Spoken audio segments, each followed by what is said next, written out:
नाशिकच्या अनंत काणेरे मैदानावर येत्या 1 ते 4 नोव्हेंबर दरम्यान महाराष्ट्र विरुद्ध सौराष्ट्र रणजी करंडकाचा सामना रंगणार आहे। या निमित्त आयोजित पत्रकार परिषदेप्रसंगी इंडिसीचे अध्यक्ष धनपाल शाह म्हणाले की इंडिसीने सामन्यासाठी आता मैदान सज्ज ठेवले आहे।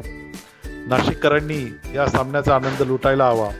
त्याचबरोबर मागील 11 सामन्यांमध्ये नाशिककरांची जी साथ लाभली अशी साथ या सामन्यासाठी लाभावी असे आवाहन देखील त्यांनी यावेळी केले।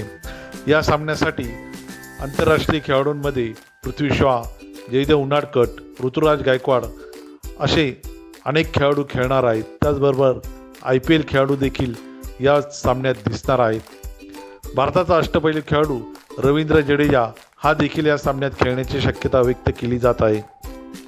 नाशिकचे अनंत काणेरे मैदान हे अनेक खेळाडूंसाठी लकी ठरले आहे।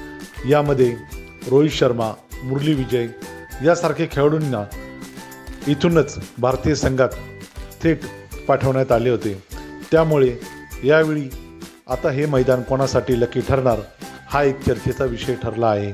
क्रिकेट असोसिएशनच्या वतीनं अनंत काणेरे मैदानावर हा 12वा रणजी सामना या ठिकाणी आयोजित होत आहे। 1 नोव्हेंबर ते 4 नोव्हेंबर महाराष्ट्र आणि सौराष्ट्र या रणजी सामन्याचं आयोजन आपल्या अनंत काणेरे मैदानावर होत आहे।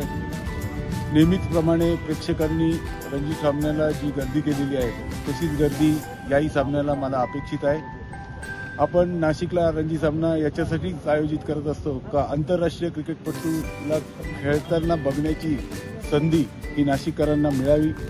यावेळेस महाराष्ट्र आणि सौराष्ट्र या दोन्ही संघांमध्ये आंतरराष्ट्रीय खेळाडू आपल्याला या ठिकाणी बघायला मिळतील। अनेक IPLचे खेळाडूसुद्धा या सामन्यामध्ये खेळणार आहे। यांना प्रत्यक्ष पाहण्याची संधी ही नाशिककरांना या ठिकाणी आहे। सर्व प्रेक्षकांनी हे 4 दिवस या सामन्याचा आनंद घ्यावा आणि असोसिएशनला सहकार्य करा। प्रमुख आकर्षण कोण राहणार आहे त्याच्यामध्ये? उनाडकर हा आहे, त्याच्यानंतर पृथ्वी शॉ आपण आहे, ऋतुराज गायकवाड आहे, त्यानंतर साकारिया म्हणून आहे, त्याच्यानंतर जडेजा येण्याची संभावना आहे। त्यामुळे आंतरराष्ट्रीय बरोबर IPLचे खेळाडू या ठिकाणी या सामन्यामध्ये खेळणार आहे। दोन्ही सामन्यांमध्ये दोन्ही संघांकडून किती IPL खेळाडूंचा समावेश आहे? आता बघितलं तर सौराष्ट्राकडनं 5 आहे आणि 9 खेळाडू महाराष्ट्राकडे। सुरक्षा व्यवस्था काय? सुरक्षा व्यवस्था नेहमीप्रमाणेच केलेली आहे। फक्त मागच्या वेळेला काही लोक फेन्सच्या वरतून आतमध्ये मैदानामध्ये उतरले। त्याच्यानी काय होतं तर त्याच्यानी नाशिकच्या सेंटरच्या बाबतीत त्याचा विपरीत परिणाम होऊ शकतो। त्याच्यामुळे यावेळेस सुरक्षेच्या दृष्टिकोनातून त्याच्यावरती एक सुरक्षेची जाळी लावलेली आहे। त्यामुळे यावेळेस कोणालाही आतमध्ये येता येणार नाही।